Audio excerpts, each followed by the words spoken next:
Next up, at UFC Vegas 102, we have Edmen Shahbazyan taking on Dylan Budka.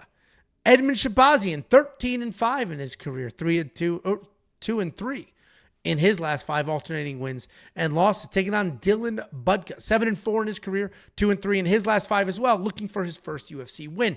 This is striker versus grappler. Edmen Shahbazyan is a very good striker. He's a well-rounded guy, impressive kicks. He does get taken down a ton, though, because when he throws the kicks, when he throws the strikes, he plants heavy. And he plants those feet, bombs away, and that leaves him open. And the problem is when he is taken down, he doesn't really have good enough scramble skills to get back up or to threaten a submission. He's got solid offensive wrestling, though, with more than 2 takedowns per fight. Oh, you made it to 7. No, you didn't make it. I said 9-18. It's 9-17. I know. My neck was hurting. He's got solid offensive wrestling, though, when he shoots takedowns, and he's averaging about 2 per fight. He's coming off that submission loss to Jared Mearshart. We was dominating that fight, but then got taken down, and it was all over from there. Taking on Dylan Budka. Dylan Budka, solid grappler. He's got big takedowns. He was a Division I wrestler. The broadcast last fight kept talking about his Olympic dreams, which, I mean, I think we all... Say what? That's what they were talking about last time when he fought Petrosky. I think you've all had fucking... I wanted to be a fucking astronaut, That's what I said. too. Yeah. I mean, Jesus Christ. That's literally what I said in the quick picks. Like, well... And it turns out there wasn't a fucking cup big enough for my fucking spacesuit when I went to spacesuit school. Spacesuit school? Yeah. That was the problem. That the brain my brain went crazy when I was like, what could I lie about Jacob texting me right now? I just ended up with tit pick. Yeah, but my brain, bad. I was bad. I was ready for anything. I know, and my brain wouldn't. Yeah, you know, some people are slow. You just said spacesuit school. It's pretty funny. Yeah, sure. Anyway, he had Olympic dreams. Ultimately, it didn't pan out for him, but Dylan Budka was a Division I wrestler. He will come forward. He will shoot takedowns. He will try to get the thing to the ground. Now, and if it gets to the ground, he's going to work for positions. He will take his time. He's not rushed. He will look for a submission instead of just TKOing. Striking's not great, but he'll stand there like a man and bomb away. He'll charge forward, let the hands fly. He is coming off that loss to Petrosky where he missed weight, but he didn't seem off, if you will, despite looking pretty terrible on that scale. And I understand Dylan Budka is winless in the UFC. Isn't it Dylon? No, that's a Dylan. I've seen Dylan's. That's a Dylan. It looks like That's a Dylan. If I was him, I would go by Dylon. That might help the line, honestly. Because I think what's happening here is the last name's Budka. So people just, this guy, just jumping to conclusions.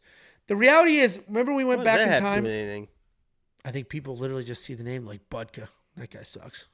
Budka. People do that, man. Budka is close to Butkiss, and Dick Butkiss is a fucking legend. So, but it's not Butkiss, is it? You ever watch Kicking and Screaming or Kicking and Screaming? I have. That's one of the most underrated fucking movies. It is so fucking funny. It is absolutely hilarious. Oh my god, it's so funny. Anyway, back to this. Remember when we went back in time and we talked about Walter Walker versus Dontel Mays? We just said 1 + 1 = 2. Walter can shoot takedowns. Dontel can be taken down. The Walter ball should to the win. Italians. And I think Dylan Budka is a similar situation. 1 + 1 = 2. Edmen can be taken down. Dylan can shoot takedowns. I'm going to go ahead and pick Dylan. Am I going to bet on him?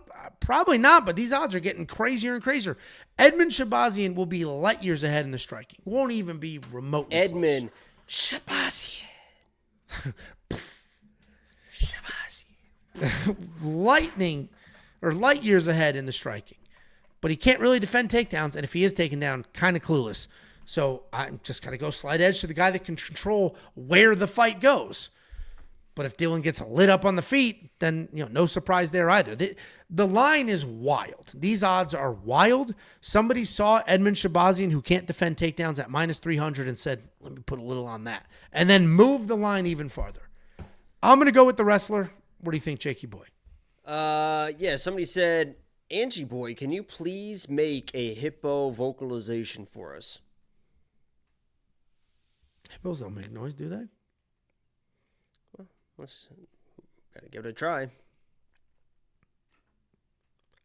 I know they open their mouths all big, and I think it's like, I don't know. I don't think they make noise. Who asked that question? Oh, here it is. What's with the fat stuff? How often do you order burger bowls from Wawa? I mean, what is happening? Okay, Jacob, who do you think wins this fight? Yeah, anybody betting. Listen, I get it, right? Edmen is the better striker here, and we've seen Dylan struggle in fights before. I mean, he came in before his Contender Series fighter. I guess the first fight versus Cesar Almeida, and he's like tweeting like the new face of the UFC and stuff like this. And then he comes in, wrestles for 5 minutes, not even like a high paced wrestling, fucking gas, and he's just out of there. Laid flat on his back the entire time for Petroski, offered nothing off his back. But at the same time, Edmen Shahbazyan is basically just the new Darren Till. Very high-level striker, right? But if you get in his face, you take him to the ground, it doesn't look like Edmen's ever going to figure out how to defend takedowns. I mean, like Darren Till, like you're best friends with Chimaev, and you're training, he had no idea. He still has no idea. It's unbelievable that he just has no idea, and it seems like it's the same way with Edmen. If you want to take him down, you're going to take him down. This fight, to me, is like the Jimmy Crute, Bellato fight. I think that they're both, is what it is. This definitely is the lowest caliber fighter that Edmen has fought in a long time, right? Because he is losing, but he's losing some pretty good people. But at the moment, as more of a value play, more than I actually think they're going to win, I'm going with Dylan here. I think the takedowns are going to be there, just whether he gets tired or not, or gets caught on the way in. Even in that win against AJ Dobson. I mean, he was rocked in that one. And I'm not saying that Dylan is like this power puncher, and he's not really even that much of a finisher on the ground either, but I think he can just kind of grind on Edmen for a couple rounds, and we'll see if Edmen gets tired or not being grinded on. Are you a top or a bottom? Have we ever discussed this? Okay. $9,200 in DraftKings Fantasy. I will be fading that. Obviously, Edmen could get a finish here. He is a very good striker, but Dylan is kind of tough, and he grinds, and he'll shoot his takedowns, and he'll try to make something work. So, not going to spend the $9,200 on Edmen. $7,000 on Dylan. You're going to need some exposure to that if you're building multiple DraftKings Fantasy lineups. Have a little bit of exposure to Dylan. I would adjust the exposure on the Fight Simulator, brand new tool. You can unlock that now. Everything else we do, just download the app. Go to the App Store, search We Want Picks, download the app, or go to WeWantPicks.com. Unlock premium membership there. It's $10 for an entire month. That month will include UFC 313. That is included in your month. You sign up today, you get 3 cool events, and then your 4th event, which is included, bang, the Alex Bejeda fight card. WeWantPicks.com. Click Become a Member at the top. Couple super chatterooskies. $1.99 from Kobe Bryant's green stool stuck in rectum. Jesus. Angelo, do shirtless stream. Also, why Guru 40 extra views? Because the dude has 300,000 followers. That is why. And no, not doing a shirtless stream. Carter Harrington. Do you think, this is a serious question, do you think that you will ever be shirtless in public again for the rest of your life? 100% yes. I go swimming all the time.